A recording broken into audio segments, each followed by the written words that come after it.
اللہ رب العزت قرآن مقدس میں ارشاد فرمایا، ان الصلاۃ تنہی عن الفحشاء والمنکر، پارہ 21 رکوع 1 میں، کہ بے شک نماز بندہ نمازی کو تمام برائیوں اور بے حیائیوں سے روکتی ہے،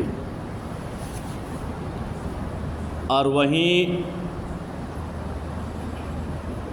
نماز کا چھوڑنے والا، نماز سے لاپرواہی برتنے والا، نماز سے کوتاہی کرنے والا اور نماز سے بالکل بے خبر ہو کر زندگی گزارنے والے کو، تارک نماز کو، صحابہ کرام نے کیا حکم لگایا ہے؟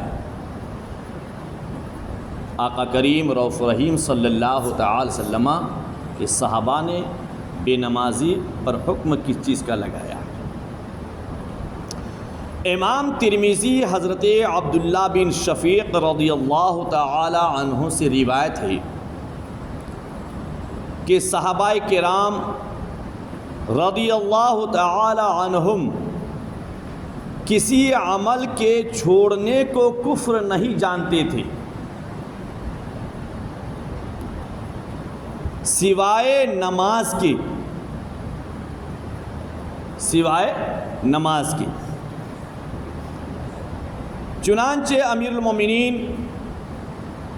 حضرت عمر فاروق اعظم رضی اللہ تعالی عنہ اور حضرت عبد الرحمن بن عوف رضی اللہ تعالی عنہ اور حضرت ابو ہریرہ رضی اللہ تعالی عنہ، حضرت عبداللہ بن مسعود رضی اللہ تعالی عنہ، حضرت معاذ بن جبل رضی اللہ تعالی عنہ، ان تمام کا یہی مذہب تھا، یہی حکم تھا کہ بلا عذر نماز کا چھوڑنے والا کافر ہے، کافر ہے، کافر ہے۔ اب ذرا اپنے غریبان کو جھانکیں جو بڑی بڑی باتیں کرتے ہیں اور انتہائی متقی اور پرہیزگار اپنے آپ کو سمجھتے ہیں، اس بات پر فیصلہ کریں کہ صحابہ کرام کے نظر میں نماز کے چھوڑنے والے کا مقام کیا ہے؟ وہ صحابہ جو بلا شک و شبہ جنتی ہیں، جن کی نظر نے آقا کریم کی دیدار کیا ہے، جن کی آنکھوں نے آقا کریم رؤوف الرحیم صلی اللہ تعالی وسلم کی دیدار کیا ہے، اور دیکھنے پر صحابیت کا لقب ملا ہے۔ فرماتے ہیں کہ بلا عذر، بغیر کسی مجبوری کے، شرعی مجبوری کے نماز کا چھوڑنے والا کافر ہے۔ جب کافر ہے تو ایمان کہاں گیا؟ وہ گھر جس میں بے نمازی ہیں، اب اپنے مذہب کی روشنی میں بتاویں کہ وہ گھر مسلمان کا ہے کہ کافر کا ہے۔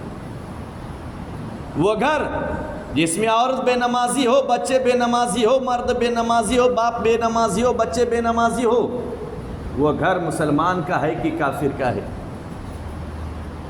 ہم یہ سمجھتے ہیں کہ صرف سود کھانے والے کے وہاں کھانا حرام ہے، ہم یہ سمجھتے ہیں کہ مٹکا چلانے والے کے وہاں کھانا حرام ہے، ہم یہ سمجھتے ہیں کہ شرابی کے گھر کا کھانا حرام ہے، لیکن شریعت کو کھنگال کے دیکھو، حدیث کی کتاب کو اٹھا کے دیکھو، رب تبارک تعالیٰ کی مقدس کتاب کو اٹھا کر دیکھو، آپ کو پتہ چلے گا کہ جس طرح ایک مٹکا کھیلنے والا، جوا کھیلنے والے کے وہاں کھانا حرام ہے، اسی طرح جس گھر میں بے نمازی مرد یا عورت ہو، اس گھر کا بھی کھانا حرام ہے۔ جس طرح شرابی کے گھر کا، شراب کے کاروبار کرنے والے کے کھانا حرام ہوگا، یہی حکم اس کا بھی لگے گا جس گھر میں بے نمازی ہوگا۔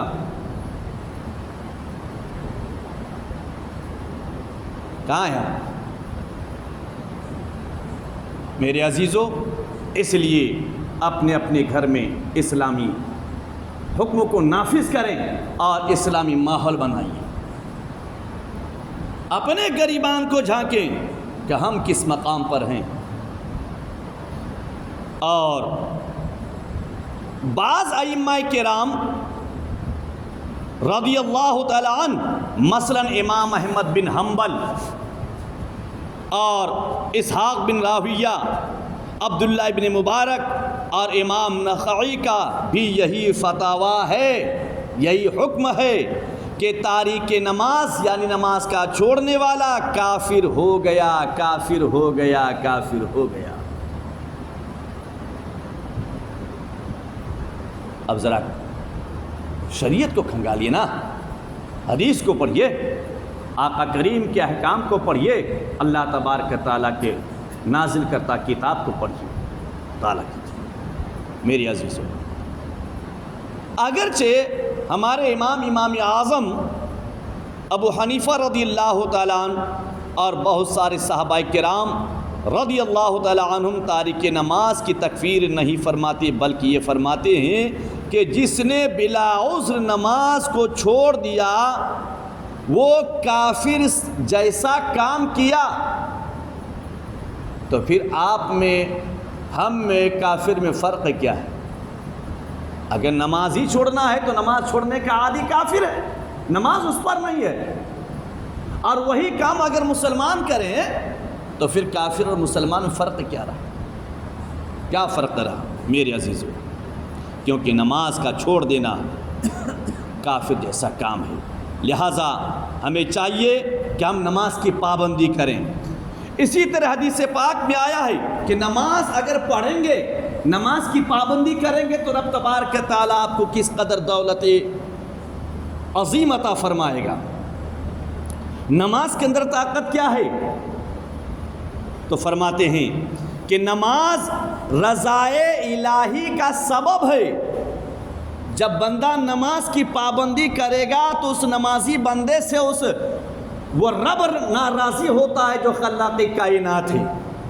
جب ہم نماز پڑھیں گے، پر یاد رکھیں ہاف نماز نہ پڑھیں، ڈیکوریشن والا نماز نہیں چاہیے بھائی، دکھاوا کے عبادت مت کرو.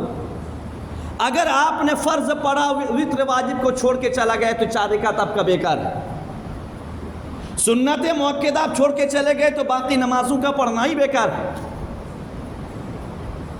نماز مکمل پڑھا کیجیے نا. آئے شہیدوں کی جماعت میں نام لکھا کے مت جائیے گا. بہت سارے بچے ایسے کرتے، نوجوان بچے فرض پڑھ لیتے بھاگ جاتے. ڈیکوریشن والی نماز دکھاوا والی عبادت مت کرو. تو نماز رضائے الہی کا سبب ہے. نمازی بندہ سے رب راضی ہوتا ہے، نمازی بندہ سے خلاق کائنات راضی ہوتا ہے، نمازی بندہ سے جبار راضی ہوتا ہے، نمازی بندے سے وہاب راضی ہوتا ہے، خلاق راضی ہوتا ہے. اور نماز فرشتوں کا محبوب عمل ہے. نماز فرشتوں کا محبوب عمل ہے. اور نماز تمام نبیوں کی سنت ہے، ہر نبی کی سنت ہے نماز. اور نماز نور کی معرفت ہے، نور معرفت ہے. نماز برکت رزق ہے. نماز پڑھیں گے اللہ آپ کی رزق میں برکت دے گا. نماز پڑھیں گے اللہ کاروبار میں برکت دے گا. نماز ایمان کی جڑ ہے، ایمان کی جڑ نماز ہے. نماز بدن کی راحت ہے. نماز پڑھیں گے جسم کو راحت ملے گی، سکون، چین. نماز دشمنوں کے مقابلے کے لیے ہتھیار ہے، دشمنوں کے لیے ہتھیار ہے نماز. نماز شفاعت کرنے والی ہے نمازی کی بروز قیامت قبر میں. نماز قبر کا چراغ ہے، قبر کو روشن کرنے والی نماز. قبر میں کوئی ساتھی نہیں رہ جائے گا، دنیا کا ساتھی نہیں جائے گا. جس دوست کے لیے آپ نے نماز کو چھوڑا یہ دنیا دھوکہ باز ہے. لیکن اللہ، اس کے رسول نماز عبادات کو دل سے لگائیے گا تو یہ کبھی دھوکہ نہیں دے گا، کبھی دھوکہ نہیں دے گا. تو نماز قبر کی روشنی ہے. اور نماز وحشت قبر کی مونس ہے، قبر کی گھبراہٹ کو دور کرنے والی ہے. نماز مقبولیت دعا ہے. آپ جو بھی دعا مانگیں گے نماز پڑھ کے دعا مانگے اللہ قبول کرے گا. نماز چھوڑ کے دعا مانگیں گے قبول نہیں ہوں گی. نماز پڑھ کے دعا مانگیے. نماز منکر نکیر کے جواب میں آسانی کرنے والی ہے. نماز ظلمت میں روشنی ہے، اندھیری میں روشنی ہے.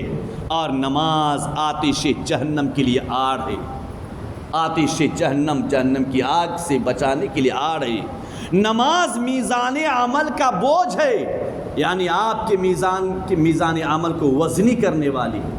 نماز پرصراط پر جلدی گزارنے والی ہے. اور نماز جنت کی کنجی ہے.